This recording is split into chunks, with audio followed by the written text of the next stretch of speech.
Welcome to your library, where you can preset your brand's elements to get a unified look across all your designs quickly. Let's start with the basics. Be sure to add your favorite colors and fonts.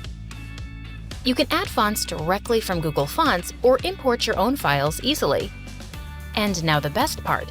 You can access all your library elements from the editor in seconds. Select the palette you need and start adding colors easily. And the same with your fonts. Browse your fonts and apply them to your design in no time. Make the most of our brand's library by also adding and organizing images from our stock library or importing your own images from your computer. Create unlimited folders and move your images to them by just dragging and dropping. If your designs frequently use the same text, add your predefined text blocks here so you never have to write them again. Don't forget to add your brand logos, as well as add your main elements as icons or illustrations. And you can even import any video from YouTube or import your own. Then, you can easily access all your content from the editor.